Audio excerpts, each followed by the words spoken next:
Hello everyone. Hope you all are fine. Once again, welcome back to my Listen Up YouTube channel. Here you get book summary to get notified when new updates on this channel. Please subscribe this channel and hit the bell icon. So without wasting time, let's get in the book summary.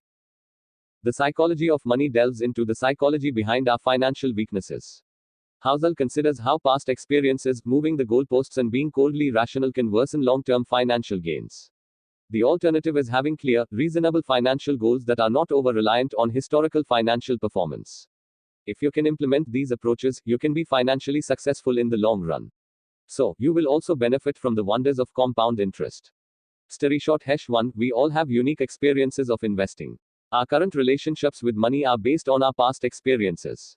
Housel uses the example of people who lived through the Great Recession and are now scared of reinvesting. Many of us won't have lived through the Great Recession. So, the author recommends avoiding judging others for their financial decisions as no one is crazy. We have all simply had different experiences of investing. He also explains that we must learn to make investment decisions based on our goals and investment options rather than experiences. The world is always changing, and relying on your experiences means you are basing your decisions on knowledge of a different world. Story short Hesh 2. Bill Gates' competitive advantage. Both luck and risk are an integral part of finance. Do not assume that individual effort alone will allow you or others to be successful. The author uses the example of Bill Gates. Bill Gates is highly talented and works extremely hard. But he also obtained a competitive advantage because he attended one of the few high schools in the world at that time to own a computer. There are infinite moving parts within the world. This means the accidental impact of actions outside of your control often have a greater influence than your conscious decisions. So, work hard and take risks, but also consider the role that luck plays in finance. Focus less on specific individuals and case studies and more on broad patterns. This should also help you develop greater humility when things are going right and compassion when they are going wrong. Story short Hesh 3. Rich people are more likely to make crazy decisions. Rich people are often the ones who make crazy financial decisions. Housel explains the goalposts seem to move the more you earn. There are countless rich individuals who have lost everything because they felt the millions they had were not enough. The lesson you can learn from these failures is you shouldn't risk what you have and need for what you don't have and don't need. Saying enough is realizing that an appetite for more will push you to the point of regret. Story short Hesh 4. Warren Buffett is a prime example of the power of compound interest. Compound interest can bring you financial freedom. That said, the human brain struggles to understand the power of compounding.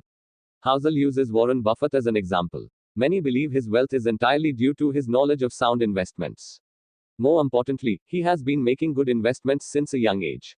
His current net worth is $84.5 billion, but he accumulated $84.2 billion after his 50th birthday. This shows the power of compounding. The key to compounding isn't about earning the highest returns. You want pretty good returns that you can stick with for the longest period of time. Story short Hesh 5. Good investing is about not screwing up. Housel doesn't describe effective investing as making sound decisions. Good investing is about consistently not screwing up. He believes that financial success can be summarized by one word: survival. The most financially successful are those who have been able to stick around for a long time. You can only grow your wealth if you have given an asset time to compound. Getting money requires risk taking, optimism, and putting yourself out there. Keeping money requires the opposite: humility. So, try to make yourself financially unbreakable rather than focusing on big returns. Humility is also about planning with the expectation your plan won't go according to plan. This is your margin of safety and is one of the most underappreciated forces in finance. Here are a few examples of ways you can start establishing a margin of safety. Frugal budget. Flexible thinking. Loose timeline. Story short Hesh 6. Do the average. The most successful, rich and famous are there because of a one-in-a-million event. As most of our attention goes toward these huge events, it can be easy to forget their rarity. Try to avoid underestimating how rare and powerful these events are. These events mean that investors can be wrong half the time and still make a fortune. So, Housel describes an investing genius as an individual who can do the average thing when all those around them are going crazy. Story short Hesh 7. People believe wealth will make them popular. The man in the car paradox is that people rarely think somebody is cool if they see them driving a nice car. Instead, people imagine how cool people would think you are if you had that car. This is a paradox because others would have the same thoughts and not consider you cool. Housel applies this more broadly to wealth. People acquire wealth because they believe this will make them liked and admired. But wealth just makes others use this as a benchmark for their own desire to be liked and admired. Story short Hesh 8. Stop judging people by their visible wealth. Some people use newfound wealth as an opportunity to show off. Housel suggests you stop judging people's wealth by what you see. Remember that people's true wealth is what you do not see. Those who decide not to buy something now to buy something later will stay wealthy for longer. Wealth's value lies in offering you options, flexibility, and growth to one day purchase more stuff than you could right now. Study short #9. Your savings rate is key. Your income or investment returns are less important than your savings rate. Housel also explains that your value of wealth should always be relative to what you need.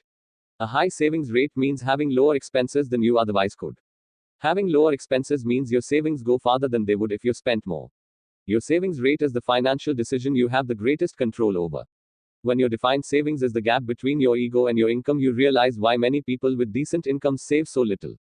Savings in the bank that earn 0% interest might actually generate an extraordinary return if they give you the flexibility to take a job with a lower salary but more purpose, or wait for investment opportunities that come when those without flexibility turn desperate. Study short #10. Being rational is draining.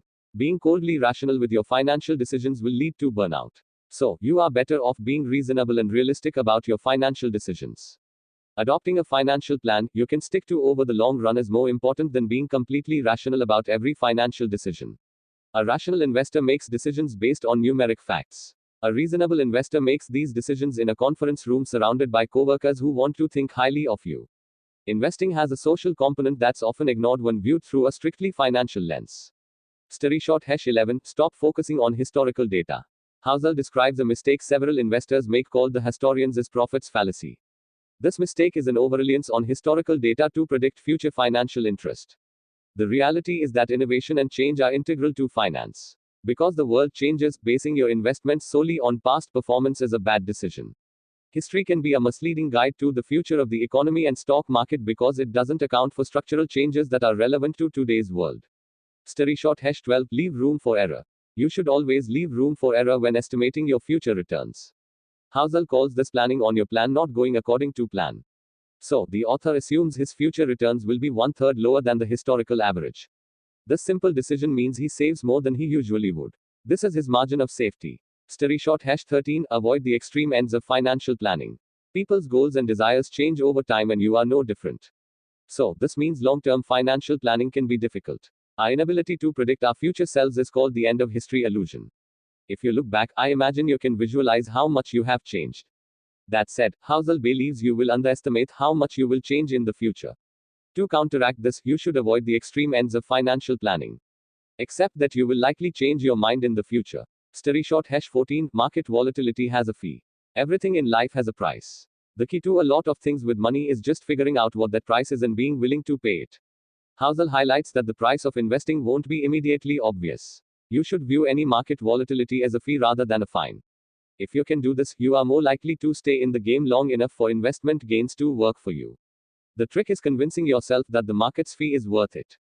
That's the only way to properly deal with volatility and uncertainty. Work out whether it is an admission fee worth paying, as there's no guarantee that it will be. Study short #15. Find your personal financial identity. You can speak to knowledgeable friends or read books from financial experts to develop your understanding of finance. That said, you should always avoid taking financial advice from those who have different quantities of money and end goals. Try to find your personal financial identity and you can then listen to those who complement this identity. Study short #16. Be a financial optimist. Finance has a knack for bringing out the pessimist in everyone. Pessimists often extrapolate present trends without accounting for how markets adapt. Housel believes that true financial optimism is expecting things to be bad and being surprised when they're not. Optimism sounds like a sales pitch. Pessimism sounds like someone trying to help you. Study short #17. Appealing fictions affect our investments. The more you want something to be true, the more likely you will believe a story that overestimates the odds of it being true. Housel uses the example of World War I. After this war, few believed there would ever be another world war. The reality is that another was just around the corner. Housel calls these events we want to be true appealing fictions. Crucially, these appealing fictions have a significant impact on our investments. Final review, analysis, and criticism of The Psychology of Money by Morgan Housel. Psychology of Money is a collection of tips from a two-time winner of the Best in Business award. This book highlights the importance of noticing the difference between being rich and being wealthy. People who are rich often make risky decisions based on historical data. People who are wealthy realize that protecting their money by avoiding mistakes is the key to success. The book is relatively short but packed with fun and timeless financial lessons on how to deal with money. The title of the book may lead readers to believe it's a deep dive into the behavioral economics and decision analysis of all aspects of money, but it may turn out to be a rudimentary take, albeit an insightful one. That's it for today, and do like, share, and subscribe. Let's meet in another video.